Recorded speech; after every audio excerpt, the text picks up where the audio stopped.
আসসালামু আলাইকুম। আশা করি সবাই ভালো আছো, আমিও ভালো আছি।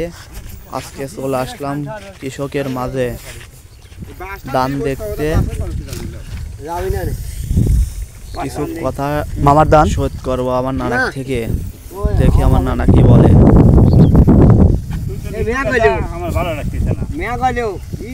আমার নানা কিন্তু প্রস্তুতি হয়ে গেছে। ধান কাটতে হয়, গান গাইতে হয়। ধান কায়া আরামে ঘুমান, হ্যাঁ আরামে ঘুমান। খালি টিপটপ করে আমাকে সাদা নকশা করে টাকা কামাই করবেন, আপনি আমাকে দিবেন না, আমি ডায়লগ দেবো। উদ্দেশ্যটা কি? হ্যাঁ, তোমার সাথে আমি কম দেয় না।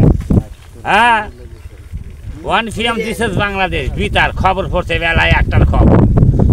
দর্শক দেখতে পারছো যে আমার নানা ডায়লগ দিল, অবশ্যই অনেক সুন্দর হয়েছে ডায়লগ। হ্যাঁ, কিন্তু তিল ক্ষেতের মধ্যে যে মৌমাছি ঘোরে কিসের জন্য?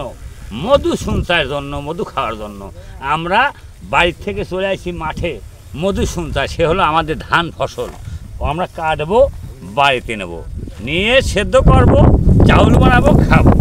এই যে সহপরিবার বেঁচে থাকবো। কি ভাই, কথা সত্য? ঠিক ঠিক। হ্যাঁ হ্যাঁ, কথা সত্য। আকাশে আছে ম্যাঘ, হ্যাঁ, তাই আমাদের আছে ভাই সর্বশৈলী গ্রাম। ঠিক আছে, ঠিক আছে। আচ্ছা, yes, very good, good boy, very very. আশা করি কথাগুলো অনেক ভালো লাগছে সবার, আমারও অনেক ভালো লাগছে, অনেক মজা করছি আজকে।